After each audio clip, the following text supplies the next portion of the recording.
John Lynch. This is, I don't even know this is advice. Let's just have a talk. Let's have a chat, man. Come to my office. Come to my office. John, we got to talk. You have no bearing on the outcome of this game against the Colts. This is just big picture, man. Hey, shout out to you and the whole organization. You really set the bar so low this offseason. I don't know what you expected. I thought the way you were talking, you're going to win like 6, 7 games like last year. But no, 10 wins, could be 13.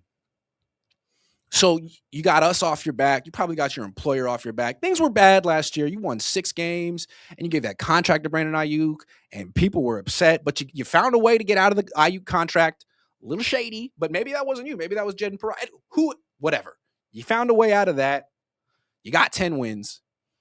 Things are looking bright for the future. But the thing is, I feel like you've mentioned this, you're sort of following the Rams blueprint for a quick reload. Rams went to the Super Bowl, won it. You lost. They won it, came back the next year, won like 5 games, got rid of a bunch of older stars who they had, not drafted, but acquired as like all-in pieces, Jalen Ramsey, guys like that.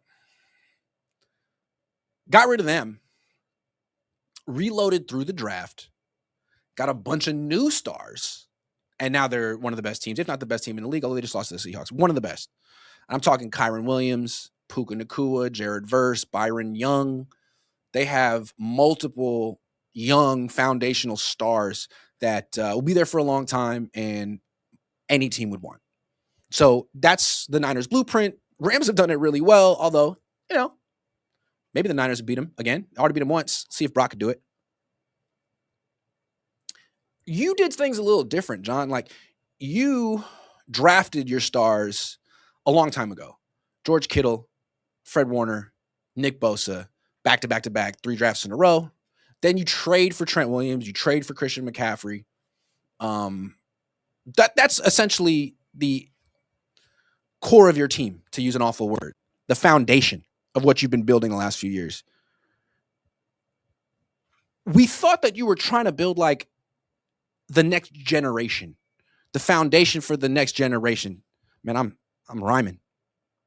Because we know Trent's got a year or 2 left, maybe a year left. Christian's kind of at the end. George isn't going to be here forever. And they're still carrying your team, those 3. Warner will come back, Bosa will come back, and they'll still be part of the foundation for a while. But those 3 I mentioned, they got 1 or 2 more years left. Eventually, you got to replace them. And that's why you paid Brandon Ayuk. Because him, along with Brock Purdy, were supposed to be 2 pieces. Another terrible 2 players, 2 foundational players for now and the future that would be here when they're in their mid-30s, and they would work together and they would grow together, kind of like, Steve and Jerry Rice. But Brandon's gone.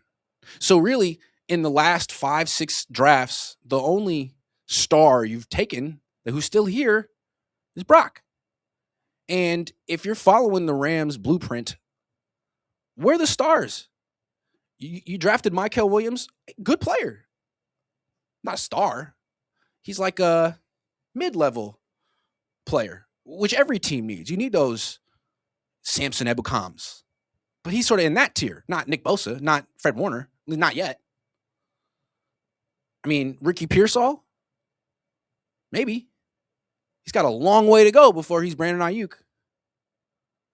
Alfred Collins, Upton Stout. Good players, guys you want on your team, guys who will be here. Maybe one of them gets a second contract. Maybe. We'll see. The middle class of your team, you've really done a good job getting those depth pieces in that middle class, but you haven't drafted a star in so long. It's Brock. Brock's the last one. And before then, it was Brandon, and now he's gone. So you can't. The only reason you're really contending right now is because of the stars you drafted 7 years ago. The Seahawks and the Rams have these nuclei. I was going to say nucleuses, but I think it's nuclei of young players. You don't. Your nucleus of young guys is Brock. Ricky isn't necessarily in that. Is he going to get a second contract? Is he going to be healthy this week or ever?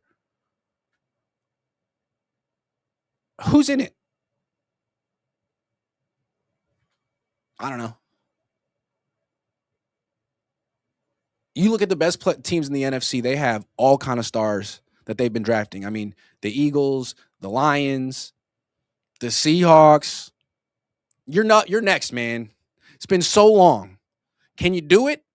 Or do you just draft middling players who fit the system? And if you can't, someone else got to step in and maybe help. I don't know if it's you. I don't know if it's Kyle making the decisions, but it's been so long. And now that you've paid Brock Purdy all this money, it doesn't seem like you're going to be able to go out and trade for stars, sign stars. It's either the stars are going to be you drafted them or you didn't. And look at the Chiefs. They had the same few stars for years.